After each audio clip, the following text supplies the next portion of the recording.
Shut up and sit down.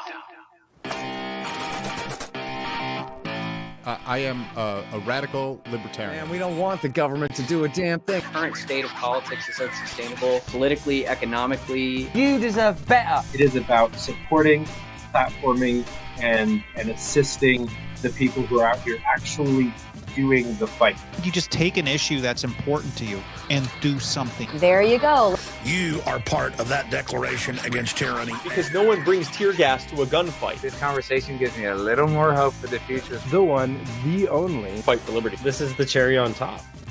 This is FSM.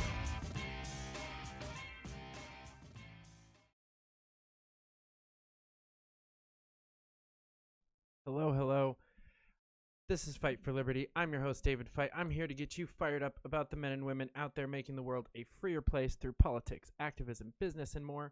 And we are streaming live on Free Speech Media. So if you're watching this on YouTube or Facebook or any of those old evil social media platforms, click the link that's going to be in your description to go on over, watch this on Rumble. They pay their people better. They're less likely to demonetize and delete our content.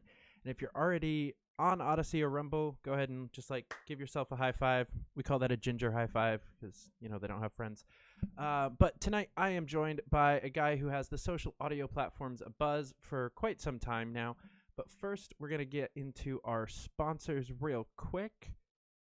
First up, Blood of Tyrants Wine now has an energy drink. You might have seen me drinking it throughout some of these episodes previously. I'll be drinking it throughout the night tonight.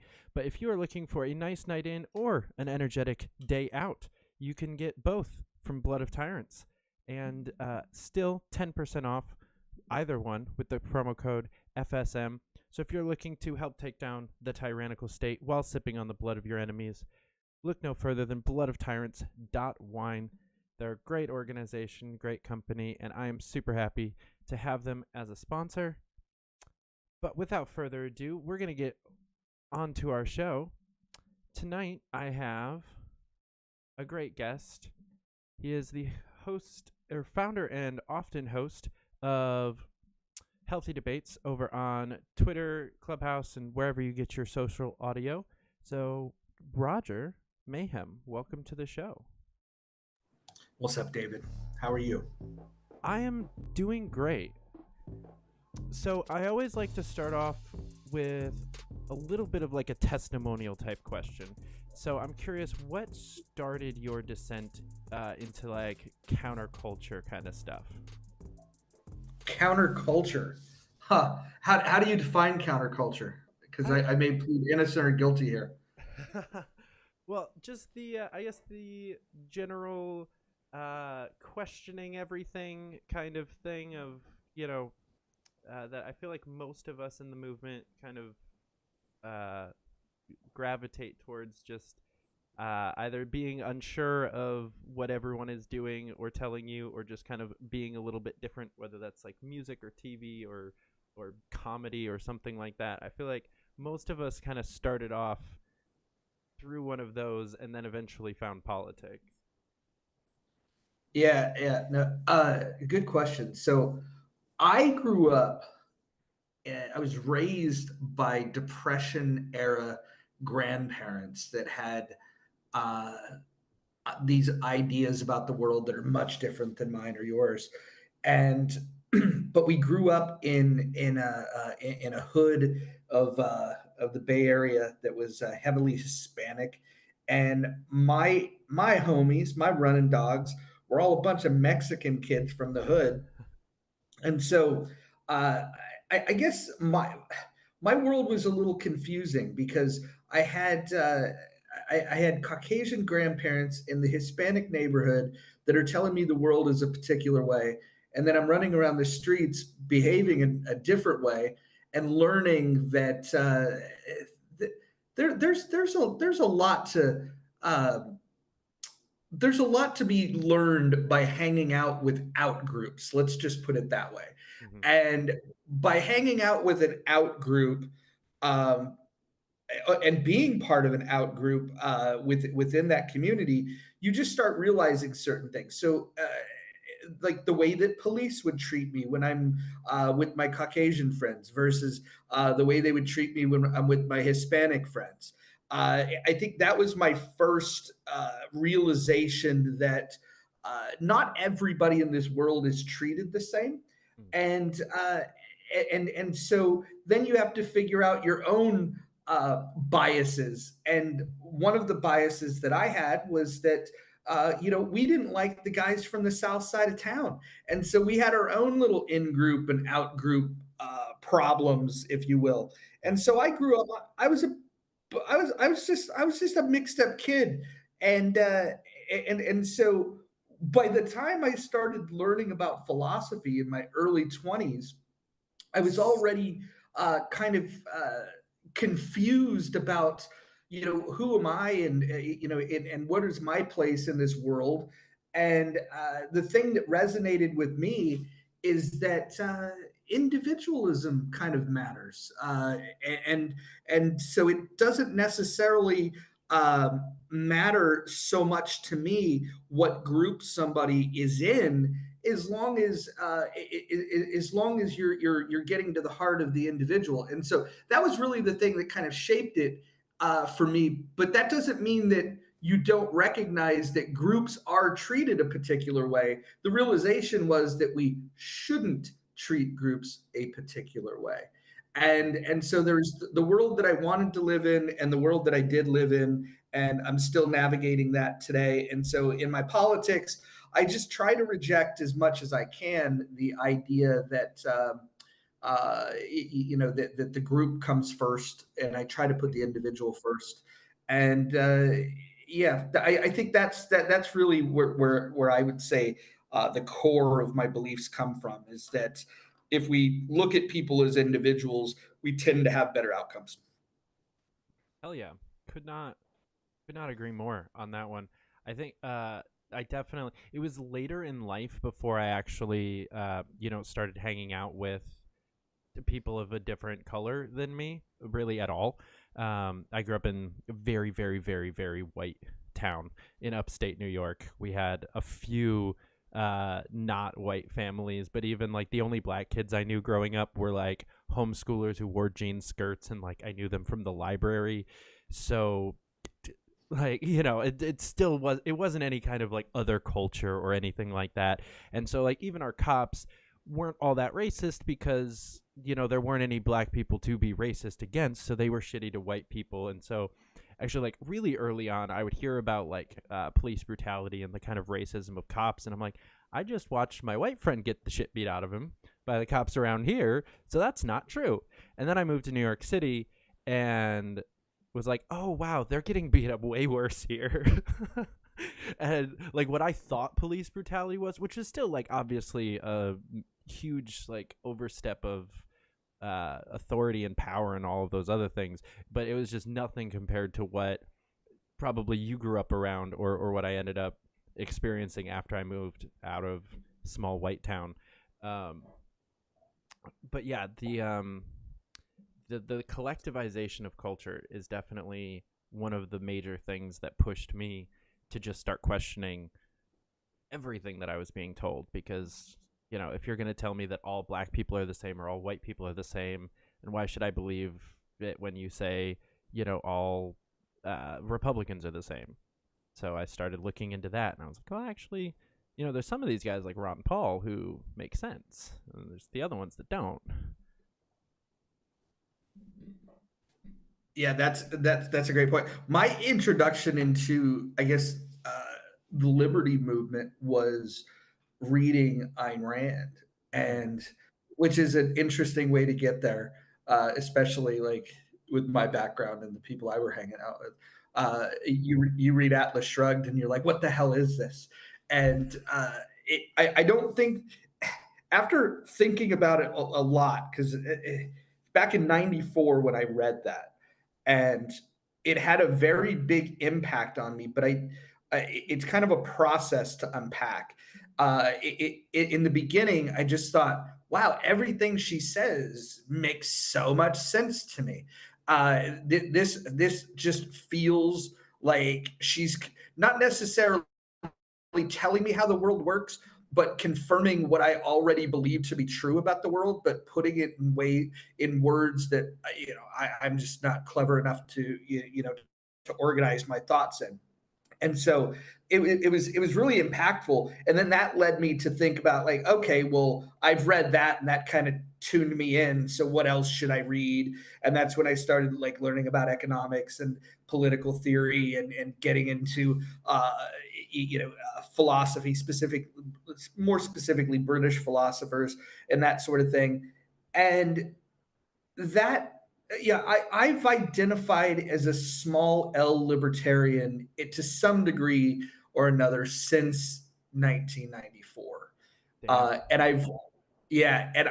I've resisted joining any political party uh, because I didn't think that they were effective. I didn't think that they represented me, and including the Libertarian Party in the San Francisco Bay Area, circa mid '90s. You go and you meet up with some libertarians, and you realize, like, okay, this is probably not my crowd.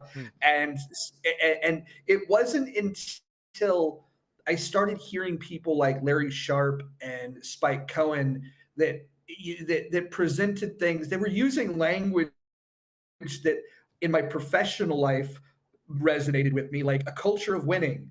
And that resonated with me because the Libertarian Party, from my assessment, it seemed like they openly embraced a culture of losing. And to be honest, I think they always have and they always will. I don't believe that there's a deep desire among people that are involved in the movement. We're too confused in this movement to decide even what it is we want to do. The mere question of, like, what should the political party be responsible for? What should what should national do? What should the state do? How do you advance liberty? What's the best way to do it? Everybody's got their own idea, and honestly, like, the work doesn't really line up with the ideas, and there's just far too few people that have knowledge, skills, and ability that are showing up, because that's the other thing, is showing up. And then when you realize that, holy moly, it's a small group of people. It's smaller than a softball team. When you start thinking about, like, county affiliates and whatnot, and pushing that ball up the hill is a hard task in and of itself. But then when the people that are on your team don't even necessarily agree with each other about some pretty core things, I think one of the things that's disillusioned me about the movement itself is that it's so broad that I don't know what we agree upon. I mean, we have people that that represent the far left, represent the far right, abandon any construct of left or right, and I don't think I've seen an ideology that's not represented in the liberty movement. And so then I have to ask, like, what is the through line? I know what my through line is, but in order to bring people together, I don't know what it is. So I mean, you're smarter than I am. Maybe you can help me figure it out. I mean, that's I'd love to, but that's a whole fucking conversation that I've been trying to have for a while. It's funny. I got into like a couple hours long, only a few tweets back and forth, but we were both kind of slow to respond to each other. Argument throughout most of this afternoon about what the purpose of the National Party is, and now I'm very strongly that there isn't one thing, and that's what I was arguing about, because they were saying that they should only be working on ballot access, and every other expenditure is like irresponsible. I'm just like, no, you're dumb.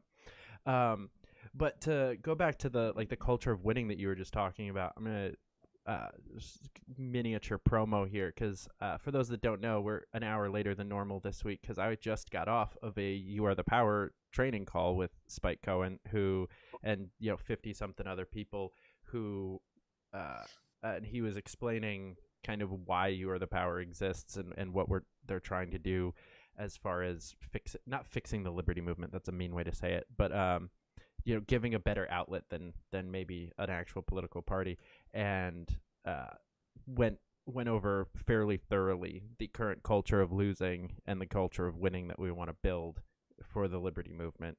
And yeah, I'm with you. That's one of the major things that it's not what got me in, but it's what kept me around. Because I worked for Larry Sharp less than a year and a half after I joined the party, so that it was pretty quick that I got in and then met Larry, and then I was like, okay, people like this, people who are confident and salesy and public speakers and actually good at this stuff. I can stay with a group like this at least for a while. Yeah, no, I think that there's some people that do a really good job of infusing optimism. I don't know what it is about the liberty movement that maybe it's that people have gravitated towards the liberty movement because they've given up or because they're just nihilists. I have no idea, but there's just so much pessimism, and I can't deal with that anymore. If we're going to have any success in moving the needle on things we care about, and like we don't even have to get into specifics about what those things are, but we certainly could. But for me, it might be different than the people that are listening, or for you. But in order to have success to move the ball, you have to have a plan. And some people are good at having an idea, they have that spark. Then you have to have the execution, and that's where a lot of people fall down, and including myself, because it's hard. Volunteering to do something is a difficult task. You're not getting paid, and you're asking people to show up to do something that they care about, they're passionate about it, but then when they don't see the results, how often are they going to show up? And so I think there's a vacuum that needs to needs to be sorted out, because when people come into the movement, they are so excited to do something. Yes. They almost don't even care what. Mm-hmm. They're just excited to do something, and they need to be pushed in a direction. But then even if that happens, there's got to be some level of success. And I would love to see a blueprint of somebody that's doing it successfully, where they could say, hey, look, somebody showed up, we gave them an easy task, and they did it, right? It's like day one of school, maybe it's just put your name on the paper. Okay, 10-4, you did that, great. You get an A+ for the day. You get your gold star. Because the hard, it's going to get progressively harder to do anything. But man, can we get people to show up? Can you hold a sign? Can you wave a sign? Not that waving signs is going to change the world, but I think it starts that culture of like, hey, we're getting together and we're doing something. Can you lick an envelope? Can you put the stamp on the envelope? And if you start doing those things, then you can start stacking success. But I've never seen a sustained effort. I've seen little moments. Molten maneuver is something that I look at and I'm like, now there was a plan, very smart. There were a small number of people that were very dedicated and executed very well. And you had candidates and you had volunteers and you had strategy, and it all came together and it worked. There's like one example of it. So I guess if we're looking for a blueprint, there's something, but then there's people that will naysay that and say that, oh, that was a gimmick. How do you replicate that? Because not all states work the same. And it's like, okay, but okay, maybe that doesn't work in your state. What will work in your state? Right. And that's not that like difficult of a question. Like the molten maneuver, because molten maneuver doesn't work in New York. Like I was in LP Happy Hour last Friday, kind of arguing about kind of sort of this topic, because this dude was just like, everybody needs to be running for those small, stupid, uncontested races where some of those seats are just left vacant for years and years and years. And I'm like, that doesn't exist here. That just isn't a thing. All of those tiny little boards are appointed by the mayor, and they can be as big or as small as the mayor wants them to be. And so there's no vacant seats. It's just a smaller board, and there isn't an ability to do per se a molten maneuver in New York. But there's other ways to get people elected, and we actually won a county-wide partisan race a few years ago in New York State. We have a libertarian district attorney in the state of New York at the moment. And that's a thing that we were able to do. He was an ADA before, so not a full breaking down the bureaucracy per se. He's not the best, but he's definitely better than his boss was. He's so much better than either of the opponents were. And so that county is now a better place to live marginally than it used to be, and thanks to the LP. And yeah, unfortunately, I think a lot of what you're talking about comes from just time served almost. When you work on campaign after campaign after campaign that loses, you kind of have to start setting expectations better. Otherwise, you're going to do a thing that I'm not allowed to say on YouTube. If you're just because I watched it happen where even me, I haven't been in the party for that long, but I joined in 2015, and so watching Gary Johnson, he's gonna win the presidency. I joined the party thinking that Gary Johnson was going to be the next president of the United States. There's no way that that the majority of the country picks Trump or Hillary over these two-term red governors from blue states who balanced their budget, increased the surplus, did all of these great things. They're amazing. They're awesome. I was a huge Bill Weld fan at the time. Also, I thought, I knew very little about his resume. I just kind of knew the stuff that they were putting forward on the campaign. And I was like, these guys are fucking fantastic. We're going to get this. And then we didn't. And then I worked for Larry Sharpe. And I was like, Larry Sharpe is going to be the next governor of the state of New York. And holy boy, Jesus, was I wrong, right? And so when Joe Jorgensen came around, there wasn't any delusion in my mind that Jorgensen was going to win. I was like, maybe we keep ballot access in New York. Maybe. And we didn't, right? She got 56,000 votes. We need 300,000 to keep ballot access in the state of New York. And so we weren't even close. And she might have gotten 150, whatever. She got less than Larry Sharpe or Gary Johnson. And so I think especially there's a lot of people who've been doing this for 15, 20 years now, where they're just kind of, for their own mental health, they have to be pessimistic. Even though that sounds counterintuitive, it's almost beneficial. And to the other point about a sustained effort, I honestly, and this isn't even a shot at any one particular group, I blame all of that on caucus warfare and internal drama. No one has been able to stay in quote unquote power, even at a state level, for long enough to really put forward a thing and move forward with it. And that goes all the way back to what you were talking about of finding the stuff that we agree on and just kind of setting making those compromises, setting a plan that makes everyone happy, and just going for it. I just don't know.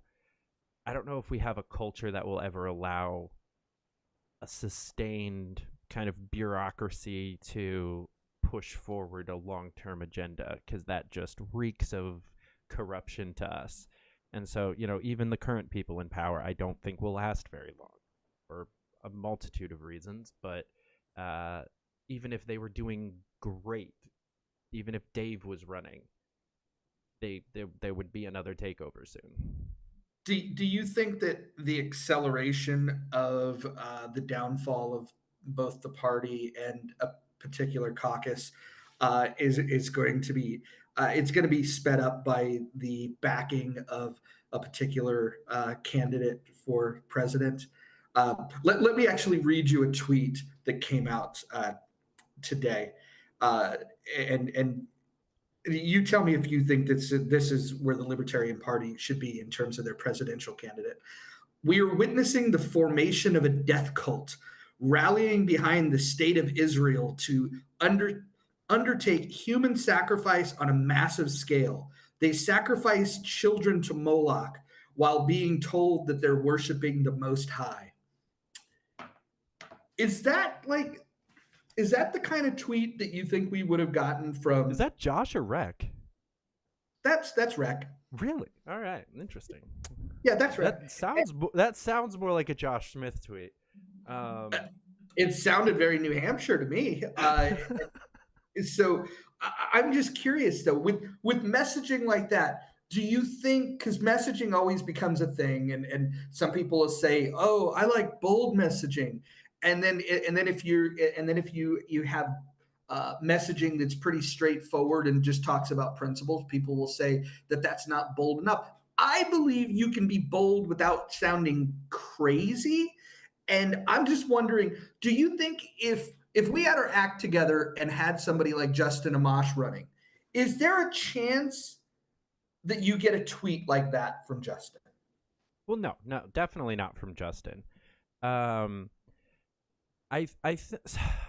honestly a very middle of the road person when it comes to this question, because I really like both. Right? Like, I love Justin Amash. I liked the Gary Johnson campaign. Obviously, I have some principled issues with some of the stuff Gary Johnson said, like we're only going to legalize marijuana. Like he was a little too far in the other direction for my personal taste. But even so, he had a really good, solid, clean campaign that was professional and whatnot, and I still respect him a lot for that. But I'm also, good friends with most of the comms people in New Hampshire, right? And, like Reed Coverdale is one of my absolute best friends in the entire world. Love that guy to pieces. So, like, I think we need to go both and as far as the kind of radical-ish, crazy-ish messaging and the not. The only place where my opinion isn't valid is when you start talking about a presidential race, because you can't really do both unless you have the ticket, and you can have like president, vice president, and you can get someone like I think Vermin Supreme and Spike Cohen teamed up was a very good team, because Vermin would do all of his crazy antics and get the attention, get the eyeballs, get the people there. He was doing fairly big events or just crashing other people's events. Like, he would just show up at a Trump rally or an Andrew. He actually got on stage at an Andrew Yang event the day that Andrew Yang dropped out and pitched the entirety of the New Hampshire Yang staff why they should join the LP and work with Vermin's team, and got a number of people, right? But Spike was always there, kind of next to him, to explain the joke, right? And because Vermin was running on that like fake authoritarian platform of mandatory toothbrushing laws and all this other crazy bullshit, but he had Spike next to him to kind of make it work. And so I think you could end up with something like that in the general, where you've got a little bit of both. If like an Amash Cohen ticket, something like that would be kind of neat. But I don't know, because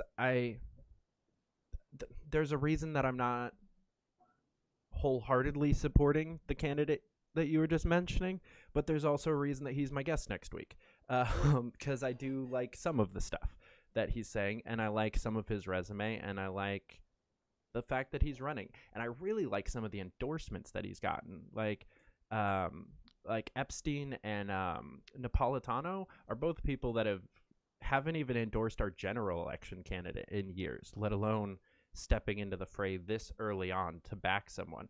So I think that that's kind of neat. He's bringing in people that normally wouldn't be in the movement or within the party, I should say. And I think that's should be the general goal of most of the candidates, especially at a high level when there's no chance of you winning. The goal is make the party bigger. And so, I know at least half a dozen people that joined the party because of Chase Oliver.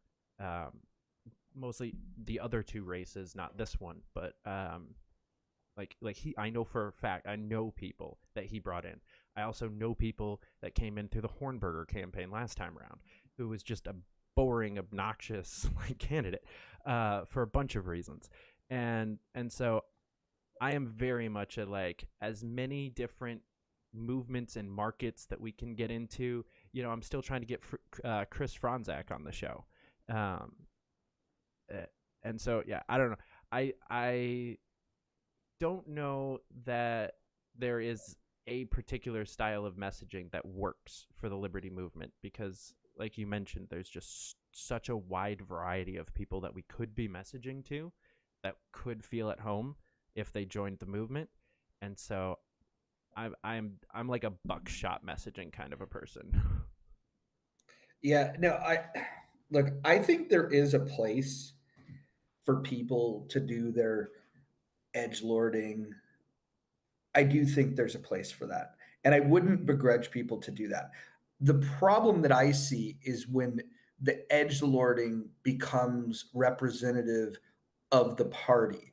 I think the party could hold themselves to a higher standard of professionalism and allow those other voices to appeal to the people that they appeal to, because there's the business of the party, and then there's the emotional connection that you can make with people.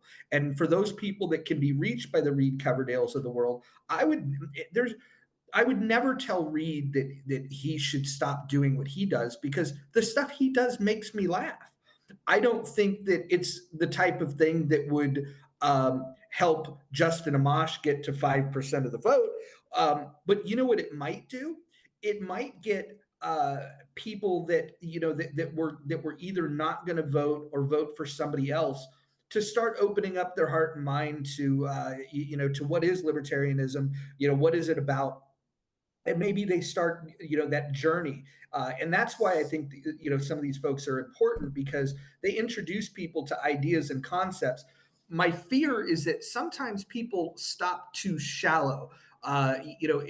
There's that great quote, beware of the man of one book. And I feel like in a movement that prides itself in being about philosophy, it shocks me how little people know about those that are supposed to be representative of the movement.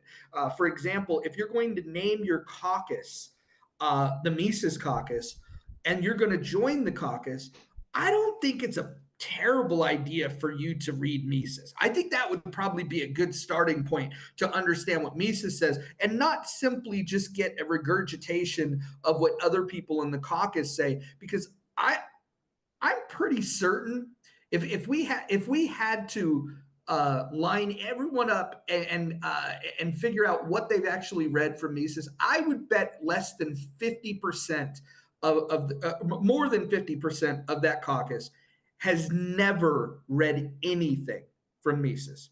I mean, I've only read excerpts and stuff. I am definitely one of the at fault kind of people as to what you're talking about. I've read very little as far as the classic liberty philosophers go. I'm working through the Anarchist Handbook at the moment as kind of a cheat code, because there's no way in hell I'm actually reading all of those books that all of those little things are from. But I'm just not that big of a reader.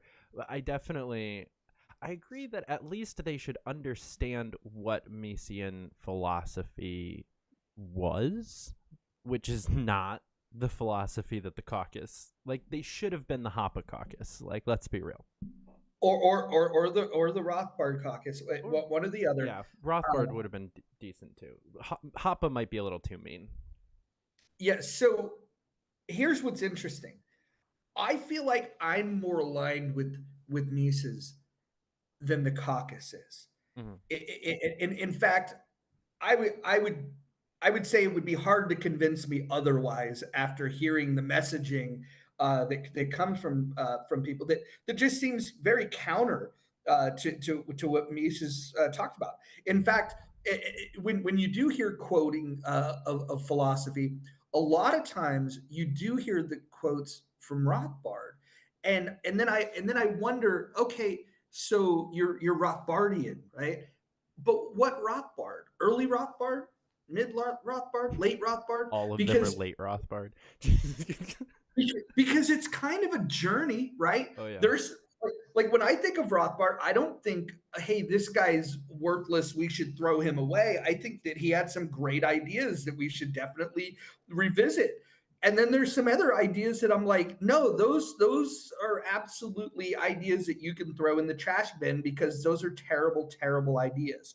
And and when you say that I call them the Rothtards, um, they don't like it very much. That's their guy. You can't say anything bad about Rothbard. And the truth of the matter is, it depends on what version of Rothbard we're talking about. Yeah. No, definitely agreed. I've got a comment that says, or the Spooner caucus, but I'd argue that's the radical caucus, if anything. Because like Spooner's based. Spooner's one of the few people I actually have read a little bit of. Him and Bastiat. I like them a lot. But yeah, I definitely agree. But I also kind of to your earlier point, I think when people join, we need to have something for them to do, not just things for them to read.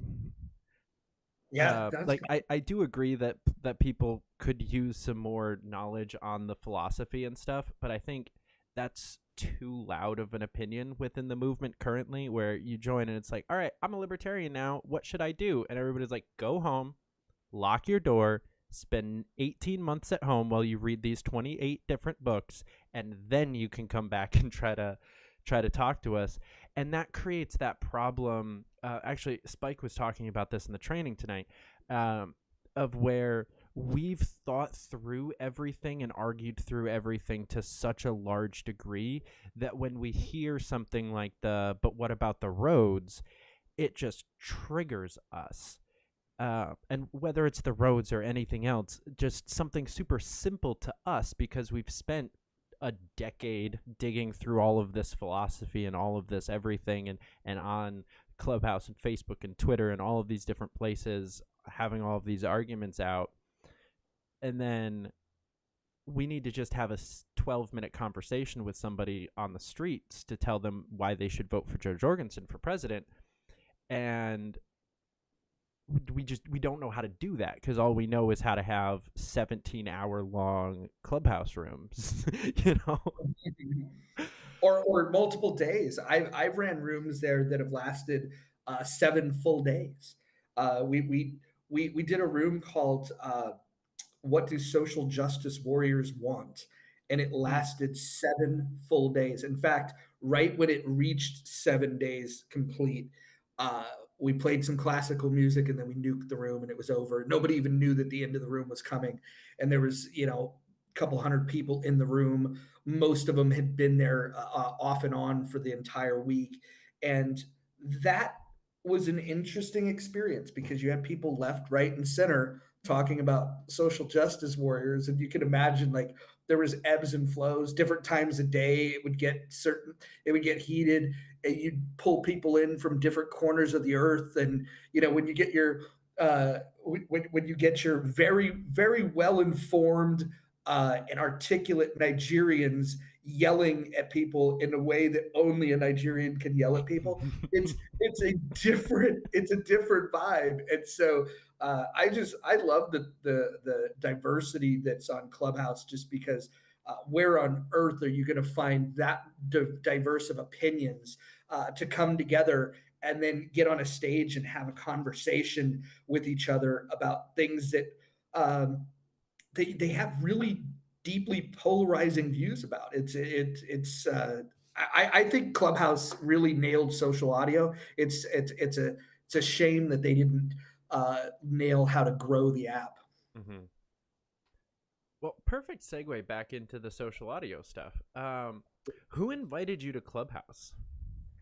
Oh, that's amazing. A buddy of mine who grew up in Oakland, he's an African American, and this is a guy that used to sell dope in Oakland, and he changed his life, became started selling T-shirts out of the trunk of his car on the same corner in Oakland that he used to sell crack cocaine, and he became known as the Shirt King, and he's a good friend of mine, and he became very entrepreneurial. And when he got on the app through invite only, he hit me up and said, "Hey, you should jump on here. You know, there's a lot of like entrepreneurs.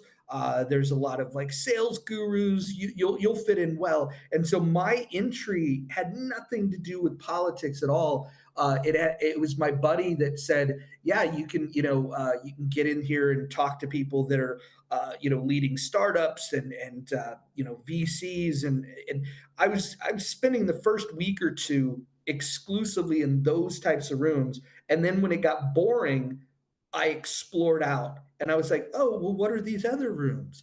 And you start popping into a late night room where people are yelling at each other, and it's like Black Hebrew Israelites. That was a fun room.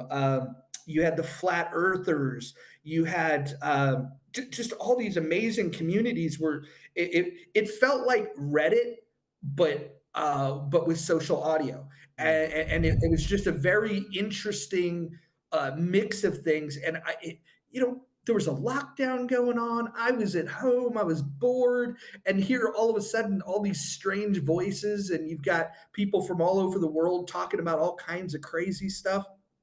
Bitcoin was a big thing, NFTs, all of that jazz.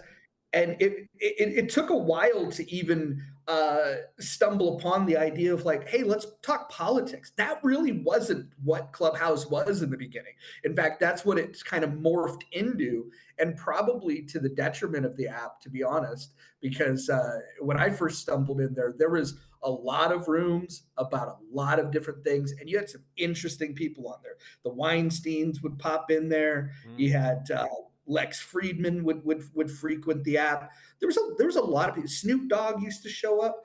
Um, Dane Cook. There was a lot of people that people would recognize by name. Peter Schiff is probably one of my favorites that we used to get to come in the room. We would antagonize. If Peter Schiff showed up, we would change the title of the room to something uh, about Bitcoin, and then all the Bitcoin maxis would come in and argue with the gold bug, and so those rooms would be fun. But yeah, just a lot of fun on that app. But now it's just kind of turned into Republicans and Democrats yelling at each other. Yeah, that's definitely fair. I mean, I experienced some of that like before the clubs were a, actually before the clubs were even a thing, I think. Cuz those started like a few months into it.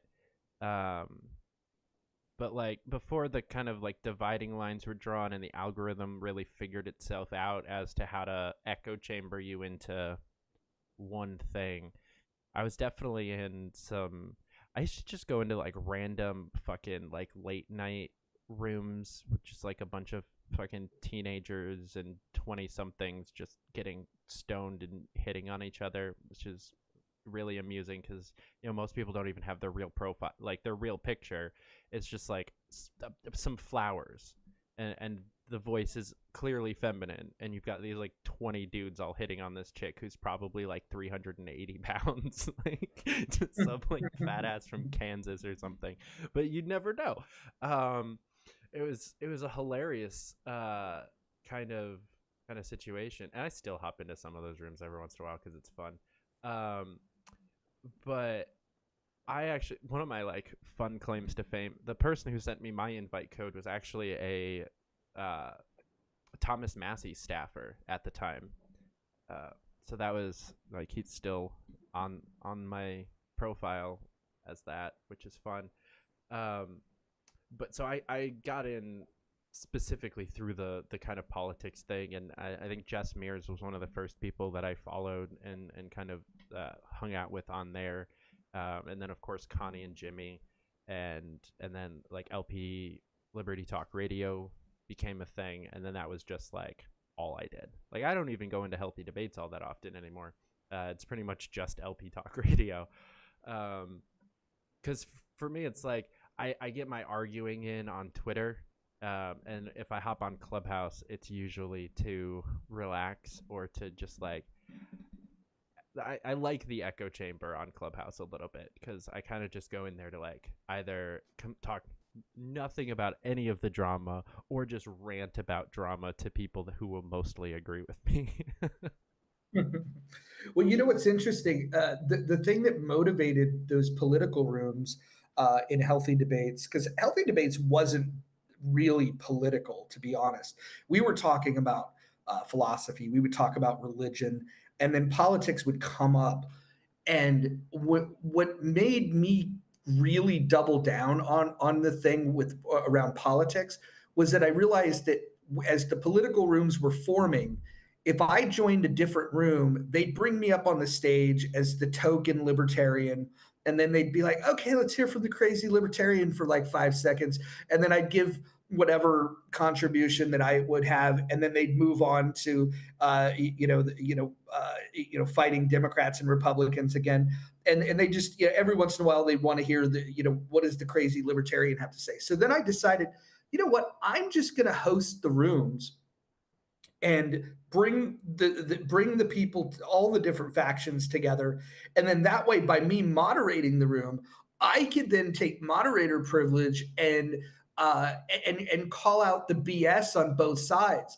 And there was a lot of people that started realizing that, like, okay, libertarianism isn't exactly what I thought it was. Because they would come into the room and they'd hear me like rag on a Democrat, and then they'd be like, "Oh, you libertarians are so, you're just Republicans that like pot." And then once they hear me, go off and on a rant against the Republicans, they get confused.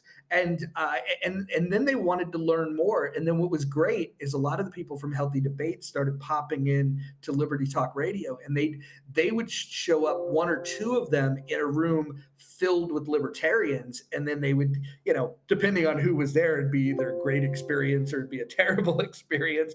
But it was different for them, and so I actually missed the days where you could pop in to a room with Connie moderating it, and just being a steady hand of, she was always on the app, always welcoming to anybody, whether she liked them or not.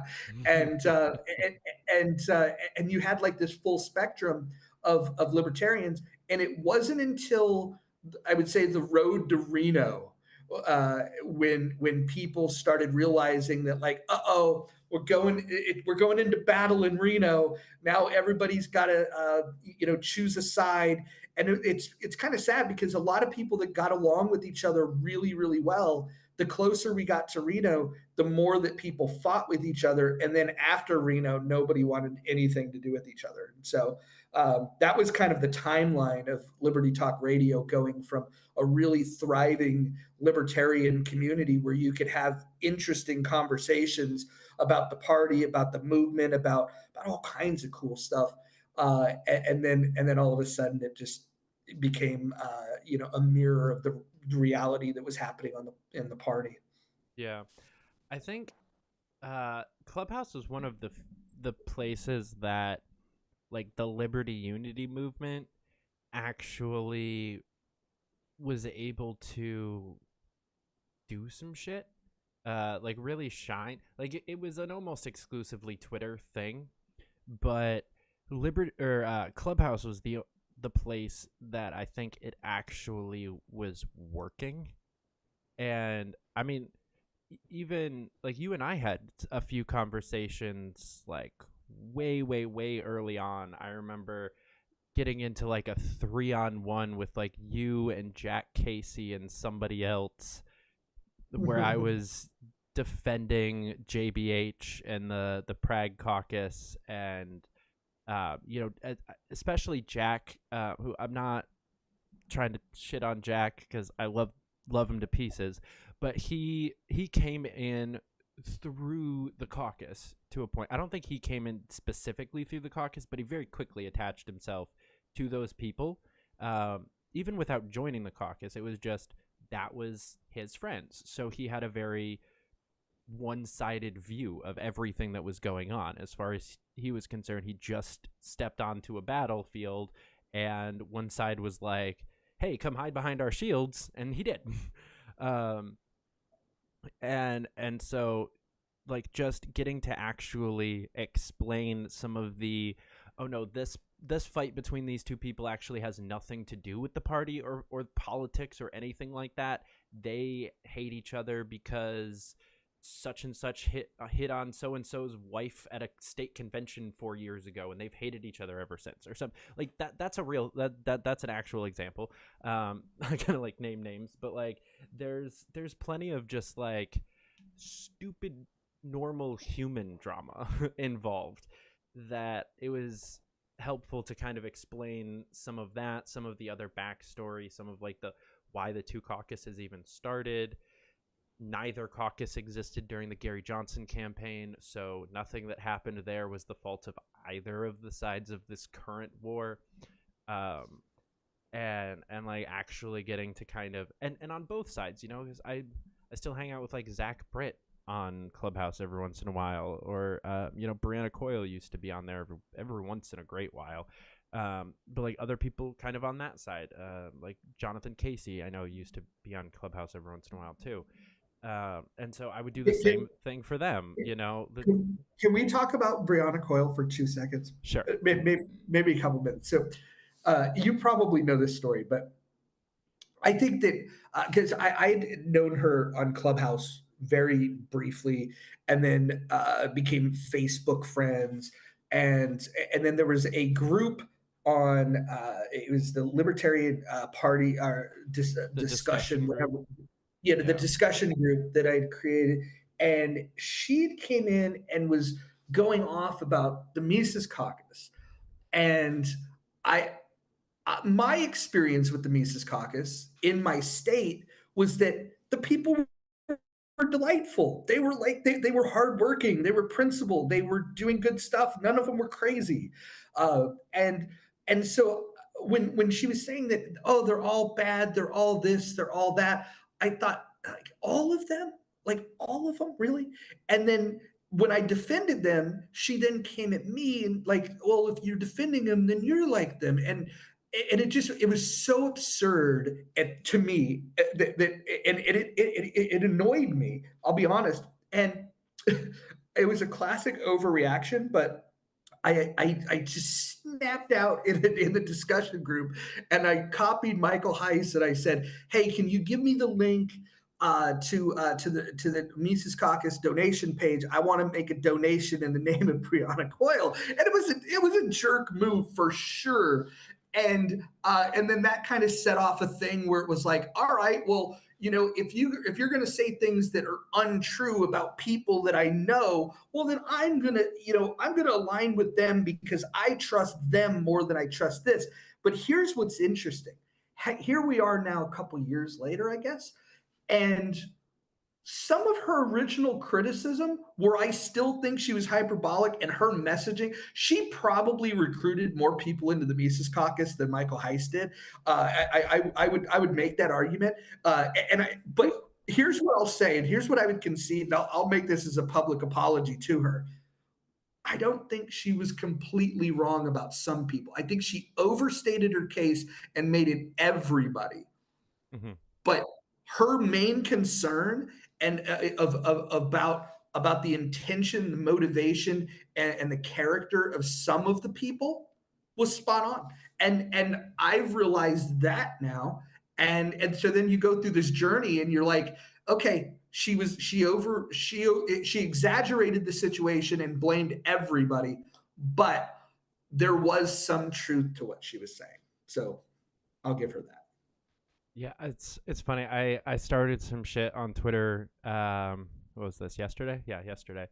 I posted, do y'all think Fakertarians will ever realize that them targeting and harassing someone will always end up helping that person?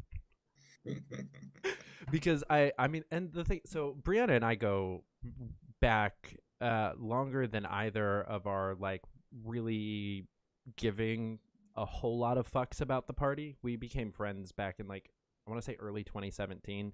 We became friends on Facebook. And so she knows me well enough to know that a lot of those things, even if I had joined the caucus, which I never did, but even if I had, she would know better than to accuse me of some of those things, right? Because she knows me on a personal level. But I still got some of that. Well, if you're gonna, if you're gonna defend them, then you're no better than them, and all of this other stuff. The funny thing is I got that from both sides. Josh Smith went on a public tirade calling me a fakertarian for about a week and a half. And I lost a couple hundred followers on Twitter, almost 100 subscribers on my YouTube channel. And, just kind of like, if you watch my stat, if you could like go to the back end of my YouTube and my Twitter analytics, like you can see the day that I went on the Fakertarians podcast, because it's just like, I was skyrocketing because I just had like that Rabbi Litvin, Dave Smith debate. And, I was going up. And then you can just watch this right down. And because I went on Fakertarians on like, I want to say they did like Sunday night streams. And then I went on LP Pennsylvania Mises Caucus's podcast on like the following Tuesday or whatever. And both sides were like, oh, you went on a podcast, you're dead to me. And I'm like, okay. But like, so kind of to my point of the beauties of Clubhouse, like that was one of the few places where I didn't lose a single follower on Clubhouse, right? I didn't lose a single friend on Clubhouse. I didn't hurt at all on Clubhouse because of this shit, because everyone on Clubhouse had heard me shit talk both sides, had heard me give a principled, reasonable stance on why I'm shitting on both sides. And they might not like me, they might not like what I have to say, but they understand that I am not definitely like 100% in the opposite camp from them. But on Twitter, a lot of people follow someone after only seeing 2 or 3 tweets. And then depending on how the algorithm wants to work, they might only see a couple more tweets from you before they see someone else tweet about you, calling you a shitty person. And it's like, oh, I guess I shouldn't have followed them. And then you unfollow them, And that's just kind of how Twitter works. So, yeah, it's funny. I actually got 2 separate phone calls the day that you did that, though. Uh-oh. Tell me about it. Well, because I got a phone call from both Brianna and Tom Queter. Uh-oh. 'Cause he was just like, I don't even know what to do here. What the fuck is going on? Tom just wanted it all to go away. Tom Queter, to his credit, has always kind of been in the same camp as me, of like, you guys are both dumb. You guys both have points. Shut the fuck up. He wasn't even Liberty Unity. He was just straight up like, I don't care about any of this. I'm just going to do my thing, which I respected a lot. Yeah, I actually remember speaking to Tom about it, and I don't want to reveal the private nature of the conversation, but he was very transparent about his warm feelings for her, and that he wanted me to continue helping his campaign. But I think there was too much, and so I had to not help the campaign, and that wasn't Thomas's call. That was more her call, but he was going to back her up because that's it. He wanted it to work out, and the bottom line was, it's like, I wasn't going to back off my position. She wasn't going to back off her position. And that was not going to work out to help out a campaign, which sucked, because I would have liked to have helped Tom more than I was able to. Yeah, see, this is one of the reasons that I'm actually like still a little bummed out that my ex and I eloped instead of actually having the wedding we were planning on having. And maybe, God willing, there's somebody else down the road that maybe this can happen. But when my ex and I started planning our wedding, my wedding party was Brianna Coyle as my best man, Reed Coverdale, and Ben Heckman, with Sasha Cohen officiating. It was going to be a shit show. Wow. But a beautiful, wonderful shit show. Because, those are like 4 out of my 5 best friends. The other one being Tom Pinkasov, who was planning the thing, because he's an event planner. So, like, yeah, my best friends are like 3 Fakertarians and 3 hardcore meacocks. Or I should say 2 Fakertarians, because Tom isn't actually that far over there. But, like, he was running Tony DeRazio's campaign for chair at the time. So definitely not Mises Caucus. And I was really excited for an opportunity to just get Reed and Brianna drunk, having a good time, and prove to them that neither one of them are shitty people. Like, if the Libertarian Party didn't exist at all, Sasha Cohen and Reed Coverdale would get along so great. They're both super fucking racist. They both have one of like the most like deranged senses of humor I've out of anyone I know, and it's why they're 2 of my better friends. Like, it's great.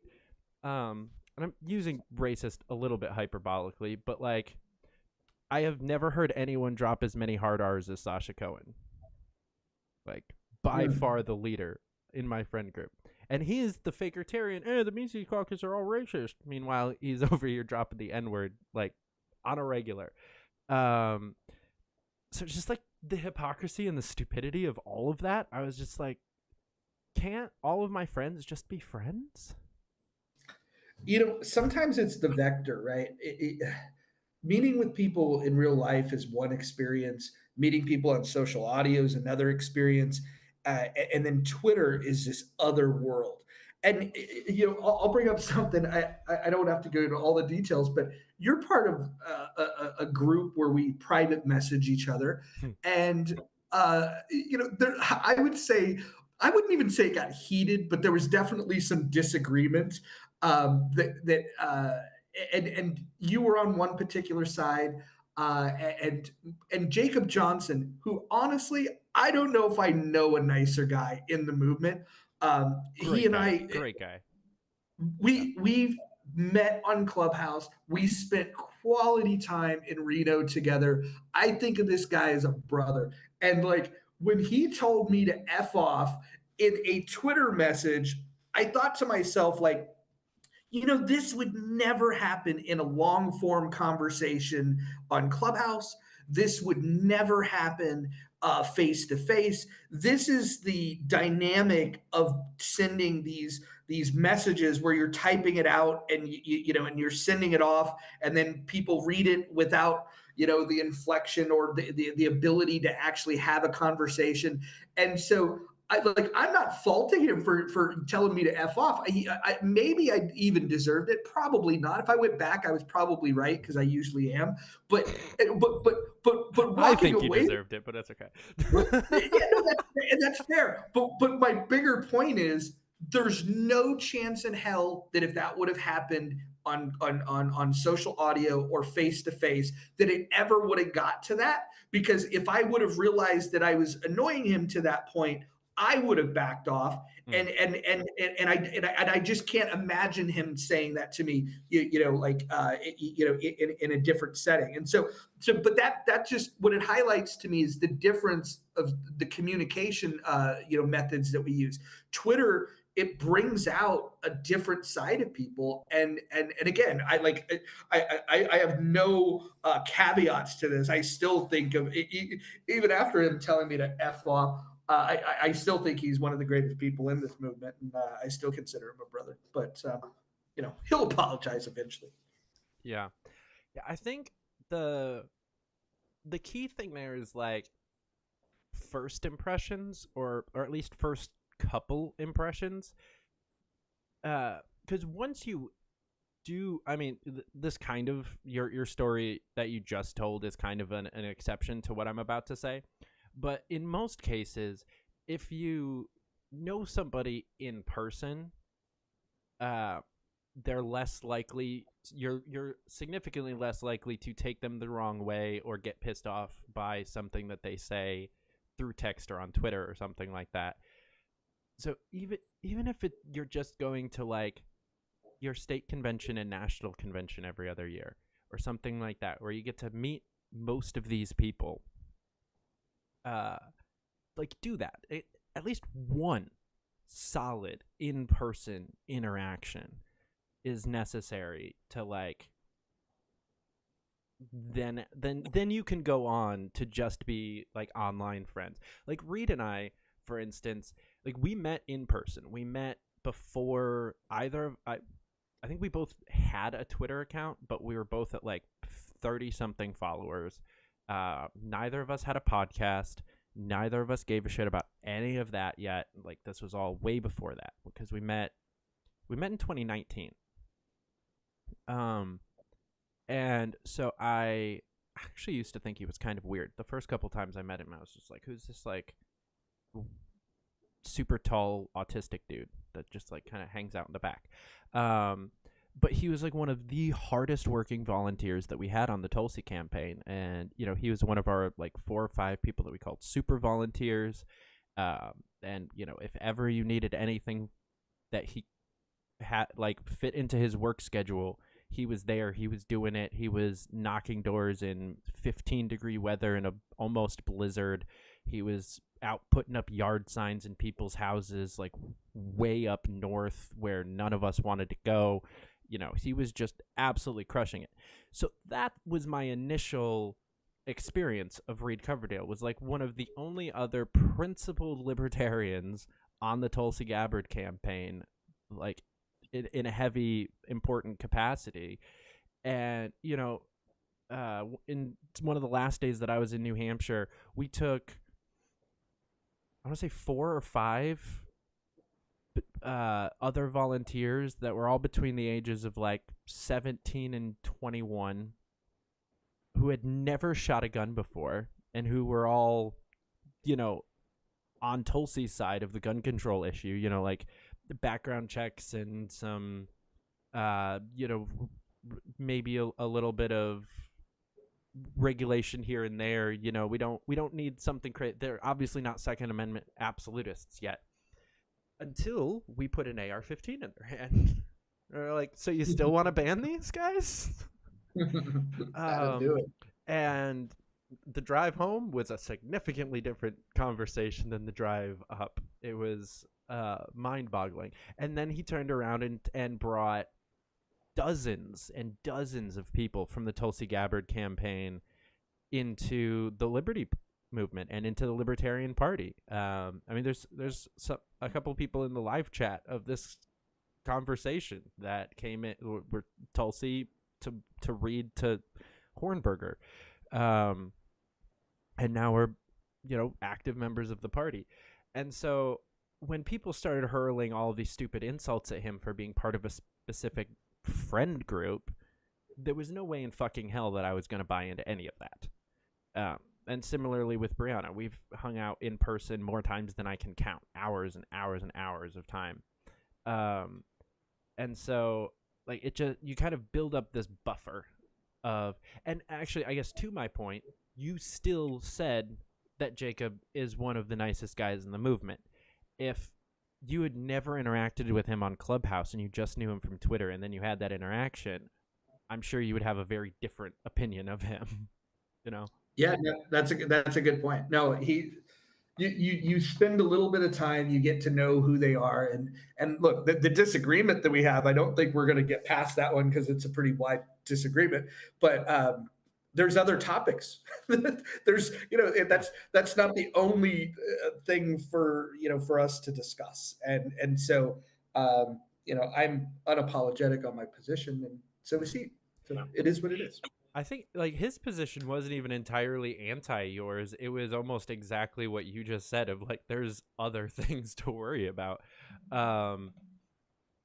Was I think the overarching point that he was trying to make, then he kind of bought into and started arguing alongside me and Winograd and some of the others in the chat. But his initial comment was just, I don't give a fuck. There's other more important things. And like that's kind of where I'm at with most of the arguments, whether that's like trans kids or fucking the book club, the drag queen story hour type shit, or if it's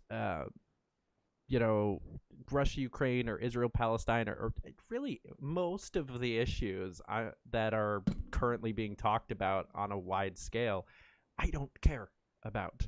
I care about like the people who are getting kicked out of their houses because of made up zoning laws and stuff like that. Even to bring it back to Reed again, he has a camper that he was living in his backyard for most of the summer, and just for shits and giggles, I guess. I don't even really know why. And the town was like, yeah, no, you can't do that.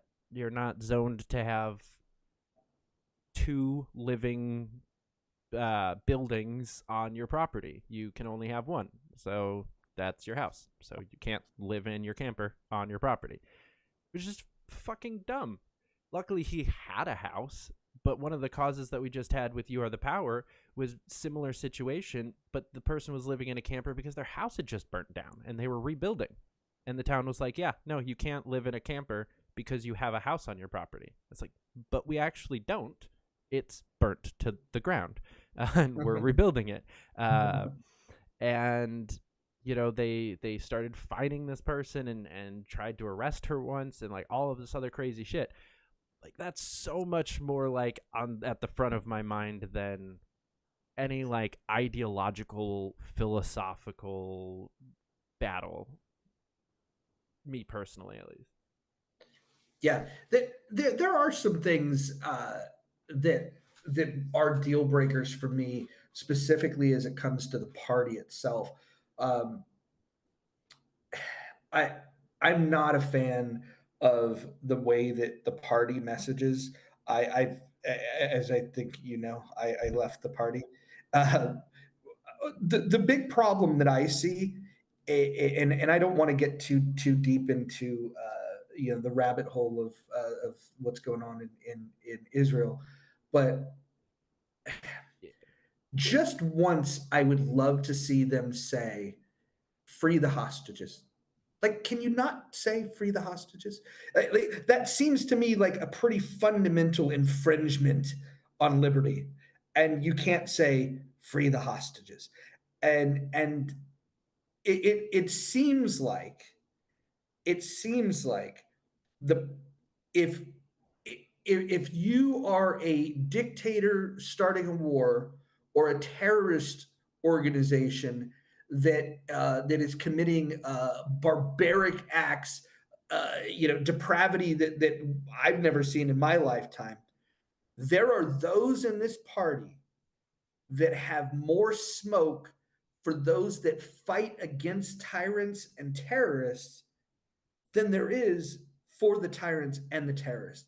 And that to me is very problematic, because I do not buy into this idea that some people are peddling when they go out there and they go, "Oh, well, I'm anti-war." Well, some wars are worth fighting. And I'll say that again. Some wars are worth fighting. In fact, if people think that wars aren't worth fighting, let's just try to imagine what would have happened if the Allies wouldn't have fought against Germany. My grandfather would have been a lampshade or speaking German. Some wars are worth fighting. Some wars are worth winning. And I do not believe that saying you're anti-war is an accurate representation of the non-aggression principle. In fact, when somebody initiates force against you and you refrain from calling that out, but then all of your energy is focused on those that are retaliating, I think that we have a problem with moral clarity. And again, I don't want to bait you into an argument about this, but that's my problem with the Libertarian Party and their messaging around this. I think that they're on the wrong side of history. Yeah, I mean, my opinion on that specific thing. I mean, we have gone at it a few times off screen, but like, I think that both you might see this as a cop out, but I think both sides are tyrannical and evil. Like there is no saving grace for the Israeli government, and even if we want to go back to like what would we have done, or like should we have gotten into like the world wars and stuff like that, like we didn't get into most wars until it hit home, until there was actually an attack on U.S. soil or U.S. citizens, and there still has not been that yet. Last time it happened, it was the Israeli government that actually did the thing. Look up USS Liberty. And so like I don't have much love for either side of that conflict. And personally, this all goes back to like my very religious upbringing. I don't believe in all of that stuff anymore, but like I still believe the whole like there won't be peace there until the end times. I honestly still believe that, whether or not that's like the actual like Christian rapture tribulation style end times or some other kind of one world government tyrannical something or a nuclear apocalypse or something else like that. You can't mediate between two people that think that this land was given to them by their God. That's just where I'm at. Like both sides think that this is like a divine mission, and you're just not gonna convince either side that it's not. And so I don't see the point in picking a side of that, because I disagree with both. I don't believe in either of their gods. I've never believed in either of their gods. I used to think that Jews were stupid for not realizing that Jesus was their Messiah, and I mean I grew up basically an Islamophobic asshole because 9/11 was one of the first things that I remember. And so like I mean I grew up a very like Tulsi Gabbard-esque like annihilate the radical Islamic people, like they don't have a place in our earth. So like obviously I don't believe that anymore, but like that was definitely how I was raised. And so a lot of this specific issue kind of just goes back to that of just like I'm not there. And what I'll say one more thing about this, and then I have another question for you, and I don't want to spend too much time on this topic, but like the thing that actually bothers me is the like super like radical Christian like evangelicals who are very like pro-Israel, like the ones that is almost entirely like a we want the end of the world stance, because like that's what they believe. They believe that if either side ends up actually being victorious here, that's what kicks off the literal end of the world, and that's what they're championing, is that we want this to be seen as finally the full Jewish homeland and for there to be peace there, because then Jesus can come back and then the world will end. And I just see that as like a really shitty take personally. Especially as someone who doesn't believe that that's going to be a good thing in the end, like they think. But yeah. Certainly as a deist, I'm not in the camp of accelerating the apocalypse for the returning of Jesus. That is not my position. That's certainly not my horse in the race. Right. The only thing that I would end with on that topic is that I've grown to appreciate a great deal that if you're going to practice a religion, not proselytizing is a good idea. I think that if people want to practice a faith voluntarily, I think that's a pretty good thing. And I think proselytizing is maybe the beginning of problems. And that's not me going anti-Islam or anti-Christianity. It's anti-proselytizing. I think it's a bad idea. And so with that, I respect those that don't do it. Yeah, I actually this is a fun topic. I want to stay on this actually. Because I think that that's one of the things that I have a problem with a lot of libertarians on as well. And I had a pretty heated back and forth with Winograd on Twitter a couple months back, because he was trying to say that like Christianity is true, like anarchy, like realized. Because I tweeted something about anarchy is Taoism corrupted by Western political ideology.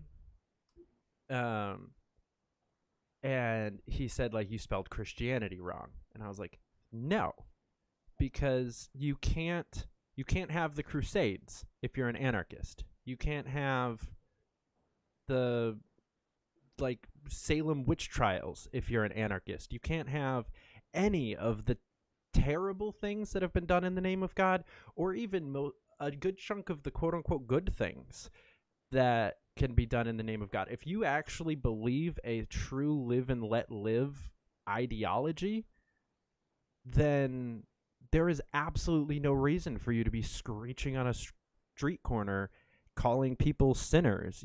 Westboro Baptist Church cannot, the Venn diagram of that with anarchy is two circles way over both outside the screen. Like there's just no crossover there. So yeah, I think that a lot of people came into the LP still with this kind of mindset of, I must convince everyone to have the same fundamental philosophy as I do, otherwise I'm not doing it right, or they're not doing it right. And I just think that entire mindset is bullshit. Okay, so I agree in principle, but here's my caveat. I think the Dallas Accord was a mistake. I don't believe that anarchists and libertarians are the same thing. It doesn't mean that we can't be friends. It doesn't mean that anarchists can't be anarchists and libertarians can't be libertarians. But what it does mean is that people that don't believe in having a government, to me, it makes no sense that they want to be involved in a political party. That to me makes no sense. And I've heard the arguments of like, well, we're going to use the system to bring about what we want. That sounds like what Islamists say when they talk about Sharia law. It's first of all, this idea that anarchists spell out, it doesn't sound that appealing to me. Hey, we're gonna have dueling security agencies. Yeah, okay, great idea. And then you're still going to have an arbiter of justice, right? Somebody is going to make decisions to enforce contracts, right? Are we not going to have contracts? Yeah, we're going to have contracts. So you're going to have somebody that's going to be a judge. And so I don't know, man. I'm not going to tell anarchists that they shouldn't be anarchists. I'm going to just say that I'm not one, and I certainly don't think a political party. If I were an anarchist, the last thing in the world that I would be advocating for is for getting elected to government. Hey, I'm an anarchist, but I want to run for city council. You want to be in the city government? I'm going to run for state assembly. You want to be in the state government? I'm going to run for president, but I'm an ANCAP. Wait, you're an anarcho-capitalist, but you want to be the president heading the federal government of the United States, the biggest empire on the planet ever. That's what you want. You want to be the leader of that. Oh no, but I don't intend to win. Then why are you doing like it? Just doesn't make any sense. And again, I know that sounds like heresy to an anarchist, and I know that the anarchists come for my throat when I say this. I get it. I get it. And I'm saying you can have your anarchy, but what? How come we don't see more anarchists doing what the Amish do? Like where's your anarchist compound? Like, go do it. You don't need to show up into the political party and pay your membership dues and say that you're going to help somebody with their political campaign if what you really want is no government. I can't square those things. I just don't understand anarchists that want to be in a political party. End of rant. So I will say to the just go and do it thing, Ruby Ridge, Waco, plenty of other examples of what happens when people do try to go and just fuck off and not participate in the government process. They get murdered. So I think that there is some legitimacy to trying to stop people from getting murdered. But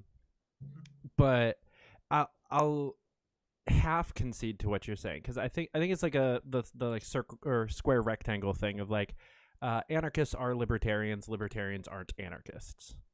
I think the term libertarian is an overarching umbrella that contains both minarchy and anarchy into one ideology. But where I will definitely agree with you is that the LP shouldn't be preaching anarchy, because that doesn't make sense. You can have an anarchist like Spike Cohen running for office preaching libertarianism, and that works. But you can't. I don't think you should run for office as an anarchist per se. Like that, I think that's kind of dumb. And so I'll agree with you like halfway on that one, because there is like, I don't know, there's still some legitimacy to electoral politics. I don't participate in it anymore, but I still think that there's some legitimacy to, if I got elected mayor of my town, I could definitely make this a much more libertarian, freer, better place to live. I could make it to where the Oswego Police Department wasn't arresting people for things that aren't even illegal in the state of New York and haven't been for 20 years, which is a real thing. Like, I've been put in handcuffs for owning a controlled weapon, which was a butterfly knife, which isn't illegal in the state of New York. It's not classified as a gravity blade. It's not illegal. It's not regulated. It's not anything. It's treated like a regular jackknife. And I had to argue with the police chief of my town, sitting handcuffed in their holding pen with their handbook, proving to them where the law states that what they were trying to arrest me for wasn't even illegal. And it took 6 hours of my life sitting in a fucking holding cell arguing with a bunch of different cops about the laws of my town. So if I was elected mayor, I could fire the police chief. It would be the first thing that I did, because they're a fucking moron. Demand the resignation of probably 2/3 of the current police department, because I've witnessed almost all of them just huge civil rights violations and personal rights violations, and enact some good change. And it wouldn't be anarchy, but it would be better, right? And so I think that there is some legitimacy to that. But like I said, I do agree that that can't be the first thing that people hear from a politician. It can be the first thing that people hear from a Facebook account or a YouTube or something like that. Like, there are plenty of people that will jump, like, skip libertarian and go all right into anarchist, and that's cool. But the kind of people that are paying attention to campaigns aren't gonna be anarchists right away. Like me, I was a libertarian for 5 years before I was an anarchist, and I found the Libertarian Party because of people like Gary Johnson, who are preaching libertarianism and principled, reasonable libertarianism. So yeah, I think that anarchists can be in the party. They just shouldn't be in control of the messaging, and the messaging shouldn't be directed towards finding more anarchists. Yeah. Yeah, I agree. They should not be in charge of the messaging. We have a comment. This went off the rails, and I hate you both now. From Jacob Stevens. Well, Jacob Stevens can hate us, but I would advocate for his right to be an anarchist if that's what he is. And if I had to make a distinction between ANCAPs and ANCOMs, I would hope that he would embrace capitalism. But I will say this: I don't think capitalism needs to be watered down with this utopian fantasy. I think capitalism is perfectly fine on its own without anarchy. I think that the only way that you actually get pure capitalism is with anarchy, because as soon as the government's involved, it's no longer a free market. Interesting. How do you protect property rights? How do you protect contracts? How do you enforce laws around disputes that would arise? So I'm personally, I'm a fan of that, like, which, let me caveat this real quick. So to me, you can have any amount of system that you want, as long as I have the ability to peacefully opt out of it. It's still considered anarchy, right? And so my personal ideas are similar to, I mean, you alluded to it earlier, of like, you know, the different options basically for stuff like that. I don't think that I think that there's a bunch of people that have different kind of like foundational, you know, priority sets, what they care about, what they believe in, what they want in their life. And I don't think that it has to do with physical location that much, right? And so I believe that there should be, or, you know, if you push the fight button, abolish the government, create the perfect, like, anarchist utopia thing that I would want to create, it would have a couple of different options to choose from as far as who your legal kind of oversight came from. Whether you care, like, super heavily about, you know, intersectional justice or something like that, or do you care super heavily about, you know, proactive kind of methods of things, or are you more of like a, you know, you never throw the first punch kind of a person, and everything should just be reactive? I think there's a bunch of different ways that people think that the legal system should work, and I think that multiple versions of that could be working simultaneously. And, you know, if you and I both voluntarily are part of the same arbitration system, or even the arbitration system that I'm a part of has a partnership with the arbitration system that you're a part of, then you and I can enter into a contract together, and it would be, you know, if you break the contract, then you and I have already agreed at the signing of the contract that this is the person who's going to hear the case if one of us breaks it.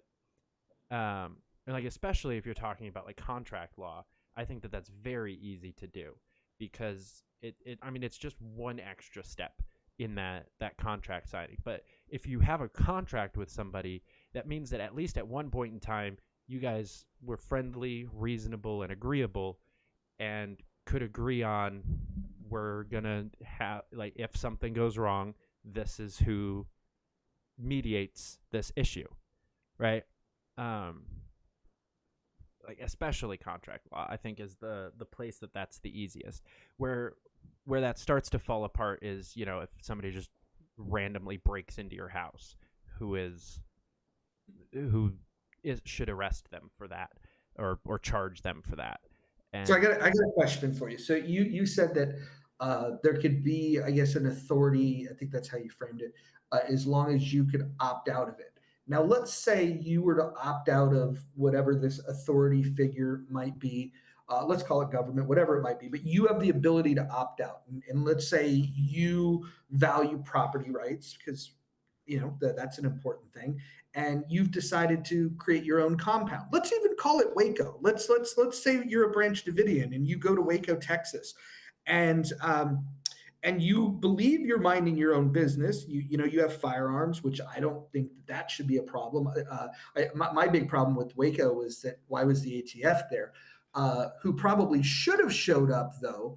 And this would be my question for you, is that if you opt out of the system in the structure that has rules that says you can't physically abuse or sexually abuse children, which was what was happening at Waco, Texas, at least allegedly, right? They didn't get a trial, and so I don't agree with the outcome of what happened there. However, would you then, if you were on a compound that opted out of society's rules that said that you can't do those things, do you think that it would be inappropriate for the authority figure to say, hey, there are children, we have allegations of children being abused, we need to figure that out?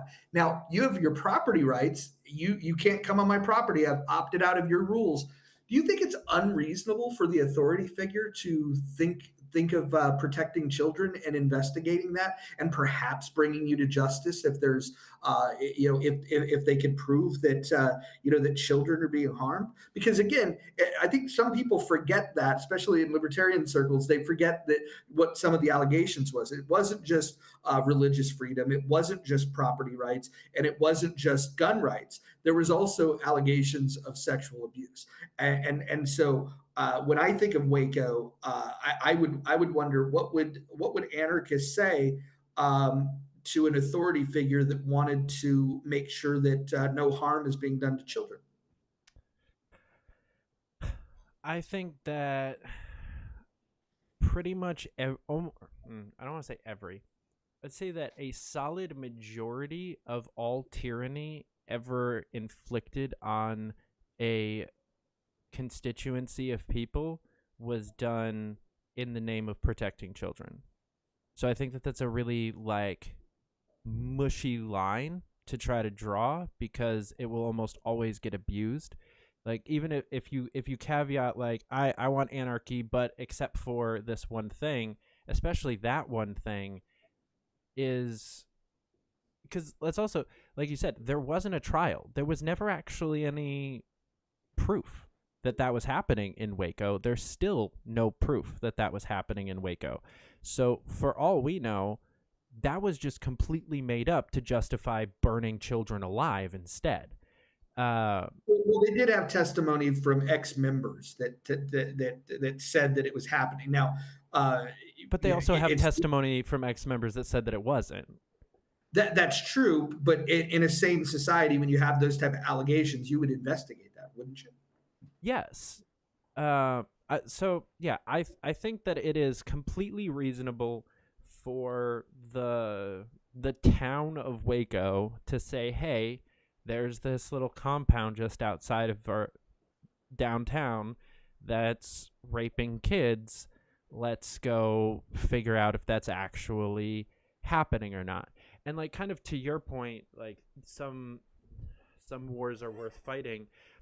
I think that at that point it kind of becomes a similar situation to what would currently be considered an international war, where it's okay, these guys are definitely confirmed doing this bad shit. They won't let us rescue the kids or anything. They're like, we've been completely shut off. I think that yes, there is a reasonable initiation of force upon somebody who is already, initiating force on other people. I've only been in 3 fights in my entire life. All 3 of them, I stepped into an already existing fight to protect a smaller person from getting their absolute ass beat. 2 out of the 3 times, I got my ass beat instead. But that's beside the point, right? At least the women involved didn't get their ass beat, and I did instead. And so I could still consider that a win. So yeah, I think that there is validity to that, and we see that in everyday life, and you would see that in everyday life no matter what kind of a system we lived in, because it's been a thing for most of humanity, where if you see somebody getting bullied or picked on or abused or something like that, it is, in my opinion, the correct human thing to do to step in. I just don't think that hypothetical justifies the existence of an entire governmental system that is going to murder, kidnap, and steal from their constituency until the end of time, because that hypothetical might happen, where it would still, and again, in my mind, be reasonable for people outside of the situation to step in. Like, you can have that still within anarchy. Yeah. It gets me right back to square one of why would these anarchists want to participate in an election process? Just so that we can maybe get a little bit less murdered, kidnapped, and stolen from in the interim before we get there. Now, I think that the people that think that we are going but what you just did was advocated for minarchy. Yeah. Yeah. I mean, in the interim, I would much rather have minarchy than what we have right now. And I think almost every anarchist would agree, at least any anarchist that's ever stepped foot in the LP, would agree that, like, any amount of liberty is better than what we've got right now. So, I would much rather have minarchy than republicanism. Yeah, I just always struggle with the idea of how are you going to protect these individual rights and the property if you don't have the proper resources to do that. And how are you going to protect individual rights and property if there exists a monopoly on force that you can't control, that every single time it has ever happened in all of human history has gotten more and more tyrannical, refused to give up any of the power that it's gotten, and murdered its own citizens without a single exception? So can you tell me with certainty that if you didn't have a government, that because we have to talk about what would you compare it to? What would the world be like if you didn't have? Well, what would a country be like if they didn't have the ability to protect their borders? What would a country be like if they didn't have the police and the courts to protect against criminality? And when anarchists start saying, "Oh, well, we could do that without a government," they start describing things that sound exactly like what the government provides.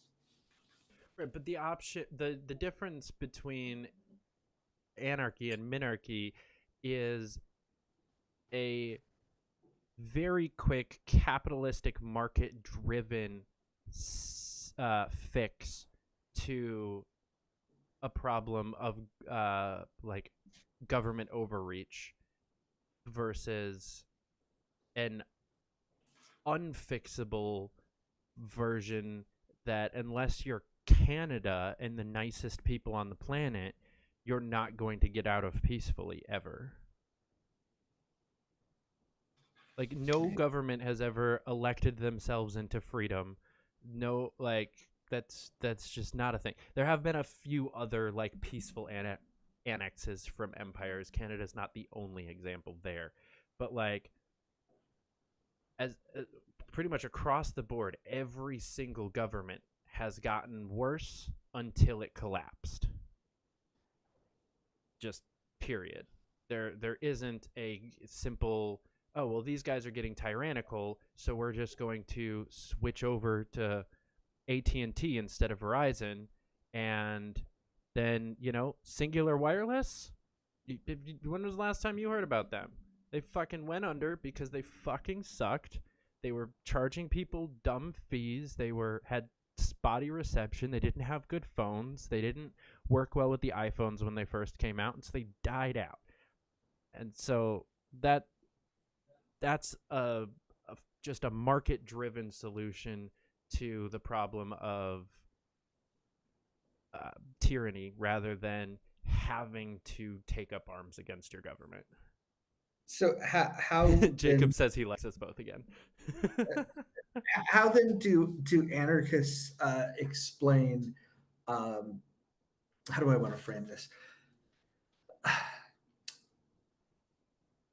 How would anarchists have? How would they deal with the idea that that a foreign government, let's say nuclear-powered governments, with nuclear arsenals, how would we defend against nuclear subs and intercontinental ballistic missiles? For the record, I don't think we get to anarchy without some very, very large disaster that renders that point moot. Like genuinely. Like, I don't think that there is ever a world where just the United States becomes anarchist. I don't think that that's even possible. I think Right. what would be the point of advocating for it then? I don't. That's why I'm in the Libertarian Party, and most of the time when I'm talking to people, I'm talking just harm reduction and getting to a little bit better of a place. It's when people actually ask me on the philosophical topics like you are. It's the only time that I ever really get this defensive. Like, I only argue this with other libertarians, right? Like, I don't go up to a Democrat and say we should have anarchy. I go up to a Democrat and say we should have legalized psilocybin because what the fuck, right? But then you can, when you take it to its logical conclusion every time, it's, well, why is psilocybin illegal? Because government made it that way. Why do curriculums in schools suck so goddamn bad? Because government made it that way. Almost every problem that anybody that I talk to on a day-to-day basis is complaining about, I can point back to almost always a Reagan platform blank. I love it's something that's gotten really popular on TikTok. Is that like every human problem is only like 3 degrees of separation away from Reagan, or less, something like that. And so, like, to me, the biggest argument against anarchy is that something like what we currently have might come up out of it. Mm-hmm. And that's not, to me, that's not a really good argument against anarchy. That's just saying that it's not perfect, which I'm not a utopian anarchist. Like, I don't think that anarchy would be the perfect system where there's no murder and there's no theft and everybody lives happily ever after hunky-dory. I just think anarchy is a system where the absolute worst tragedies imaginable aren't possible. You don't get the Holocaust without a government system. You don't get the space on what it was called in Russia without government. You don't get the evilness of communism without government. And you can see that through like ANCOM compounds that work super well. and even like full anarchist countries that existed for hundreds of years, and even currently there's a few unoccupied by a government plots of land throughout the country throughout the world that are operating okay. It's only when you get a totalitarian dictator controlling capitalism that it's like, yeah, no, this is never going to fucking work. And obviously, like, totalitarian capitalism, I think, works better than totalitarian communism, but both authoritarian systems suck, and both systems work better without the government. So here's the issue that I have, right? It's if I'm talking to your everyday folk, your Democrats, your Republicans, your independents, and if I walk them through the world that I would like to see and how I think the government would best be run, they think I'm a radical. Yeah. When I say that I want to separate government from education and separate government from banking and separate government from the market completely and separate it from healthcare, and the only thing that would be left in the world that I would like to see we would have a military, we would have a police force, and we would have a court system, because I think that is the minimum institutions required by an authority figure to be able to protect against foreign foes, domestic foes, and be able to handle disputes. And what's interesting is that when we get into all of the things that I would want to remove, somebody that's not an anarchist is going to say that I'm the anarchist. And then if I get in a conversation with an anarchist and I say, no, I do believe that we should have a government and they should, fight like heck to protect rights, life, and property. And in order to do that, here's what I envision they would need in order to be able to protect those things. And then anarchists are like, you're a statist. And it's like, and so that's to me, the funny conversation is that to most of the world, I'm an anarchist. And then my position is that I think anarchists are delusional. And so I'm stuck in this no man's land. I can't win because the statists don't like my ideas and the anarchists think that I'm a statist. So like, I got no home at all. Now you know how I felt in the caucus war. Well, hey, let's table this for a minute. Let's do wrap ups, and then what do you say we do a clubhouse after party, and we can let some of the people in the chat chime in and keep this debate going a little bit more. Yeah, let's do it. Let's do it. All right, so tell people where to find you, where to find Healthy Debates, anything cool that's coming up with you guys. Yeah, so actually just got a domain for healthydebates.org. Haven't built out the website yet, but that will allow us to be able to have one place to let everyone know, like, are we doing something on Twitter? Are we doing something on Clubhouse? Maybe even on things like Fanbase. That's a whole different type of environment over there. But pretty much anywhere where social audio is happening, including we'll probably start doing things even on YouTube vis-a-vis Zoom. And so there's a lot of different ways that we can do this. So the best way to follow me is Real Roger Mayhem is my handle everywhere. And so if you follow me, you'll find the rooms that we're doing. And if you, the site's not up now, but healthydebates.org, it's coming soon. The website is coming soon. So yeah, that's pretty much it. Fuck yeah. All right, guys, we're going to do a quick sponsorship bit, and then I'll come back in a second to do the outro. But first off, not that sponsor. This sponsor, Crafton Business Services. Crafton is dedicated to helping entrepreneurs start, grow, and maintain their businesses by providing a wide variety of products, services, and more to make your business more efficient, manageable, and profitable. And they understand how frustrating getting your business off the ground can be, and that's why they've put together their business in a box solution to turn your idea or side hustle into a fully functioning company in one place for one transparent cost. For under $1,000, you get your corporate filing, registered agents, a logo, business cards, marketing strategy, and accounting consultation, all to get you started off on the right foot. And that's just $9.99 plus state theft.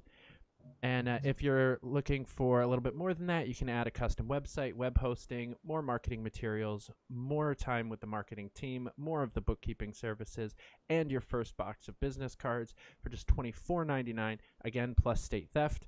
And if you already have a business, Crafton can help you grow to new levels with targeted marketing campaigns, affiliate programs, website and social media redesigns, and more. Or they can help make your business less of a headache with streamlined accounting, tax prep, and compliance. All of that is over at crafton.us. And if you use the promo code FSM, you get a really cool t-shirt if you get one of those business in a box platforms.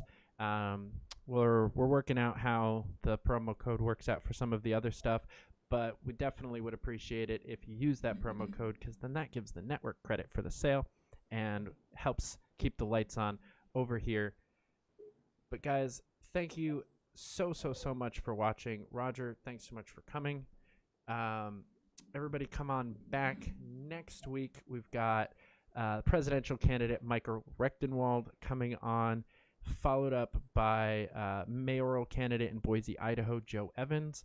His campaign will be over by the 15th, but we'll talk about all of the cool things that he did and how he was able to reach out and gain support and voters and things. He's a really cool guy. He's been on the show a couple of times now, so really looking forward to having him back. But definitely come on back, check us out. But until then, keep up the fight.